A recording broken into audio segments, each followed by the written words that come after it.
ये कहानी एक दिव्यांग राजा की है जिसके राज्य में कोई भी परेशानी या समस्या नहीं थी।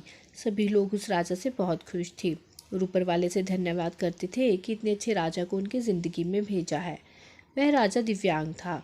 उसकी एक आंख नहीं थी और एक पैर नहीं था, लेकिन फिर भी राजा को इस बात का कोई मलाल नहीं था। एक दिन राजा अपने महल के गलियारे में घूम रहा था और अपने पूर्वजों की लगी तस्वीरों को देख रहा था और सोच रहा था कि मेरे पिताजी इतने शूरवीर थे, उनके पिताजी इतने शूरवीर थे, हमें इतने शूरवीर खानदान में जन्म लेने का मौका मिला है। ये ऊपर वाले का धन्यवाद है। राजा ने सभी चित्र को देखते हुए आखिरी चित्र तक पहुंचा और फिर उस खाली जगह को देखा तो वह चिंता में पड़ गया, क्योंकि उसे मालूम था कि अब यहाँ जो तस्वीर लगेगी वह उसकी ही लगेगी। लेकिन राजा को इस बात की चिंता नहीं थी कि वह मर जाएगा। चिंता इस बात की थी कि वहाँ जो पेंटिंग लगेगी वो कैसी लगेगी।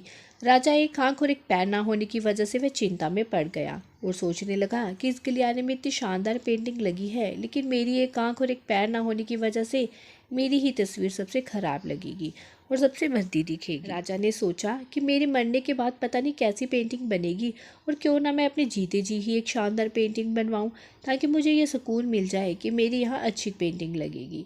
अब उस राज्य में ऐलान करवा दिया गया और सभी पेंटर्स को बुलवाया गया और कहा गया कि जो भी पेंटर राजा की शानदार पेंटिंग बनाएगा उसे शानदार इनाम मिलेगा। अब सभी पेंटर राज्य में आए और उन पेंटर को पता था कि अगर शानदार पेंटिंग बनेगी तो शानदार इनाम तो मिलेगा, लेकिन जिस राजा की एक आंख नहीं है, एक पैर नहीं है, उसका शानदार पेंटिंग कैसे बनेगी।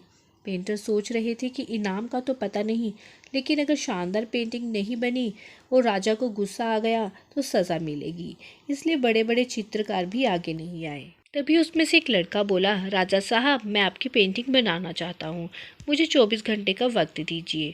अब सभी बड़े बड़े पेंटर हैरान हो गए कि लड़का क्या पेंटिंग बनाएगा, और अगर राजा को पेंटिंग पसंद नहीं आई तो उसे सज़ा ज़रूर मिलेगी। राजा बोला, ठीक है, आप बनाकर आइए। अगले दिन वह लड़का तस्वीर बनाकर लाने वाला था और दरबार पूरी तरह से भर चुका था। लोग दूर दूर से ये देखने के लिए आए थे कि वह लड़का कैसी पेंटिंग बनाकर लाएगा। अब लड़का जब उस राजा की पेंटिंग बनाकर लाया तो लोग आश्चर्यचकित रह गए।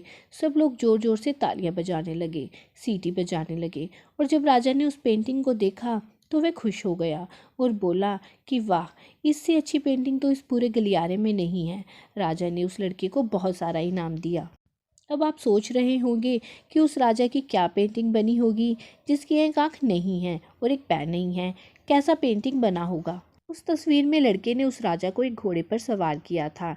एक साइड से उस राजा का एक पैर दिख रहा था और राजा तीरंदाजी करते हुए निशाना लगा रहा था, और निशाना लगाते वक्त एक आंख बंद हो जाती है, और उस लड़के ने उस राजा की वही आंख बंद कर दी थी जो राजा के पास नहीं थी।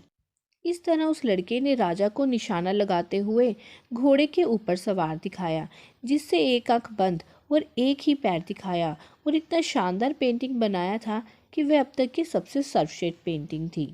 उस लड़के के सामने भी चुनौती संकट था, लेकिन उसने सकारात्मक का साथ नहीं छोड़ा। जिंदगी में आप जिस भी मुकाम पर हो, जिस भी संकट में फंस जाए, जिस भी स्थिति में हो, अगर आप सकारात्मक का साथ कभी नहीं छोड़ते तो यकीन मानिए आप उस संकट से बाहर निकल आएंगे। जिंदगी में उम्मीद का साथ मत छोड़िए, क्योंकि जिसने उम्मीद का साथ छोड़ दिया तो फिर जिंदगी उसका साथ छोड़ देती है। हर पल सकारात्मक रहिए, खुश रहिए, ऊपर वाले के आशीर्वाद के साथ और अपनों के प्यार के साथ, अपनी अच्छी और सच्ची मेहनत के साथ कर दिखाओ कुछ ऐसा कि दुनिया करनी चाहे आपके जैसा। धन्यवाद।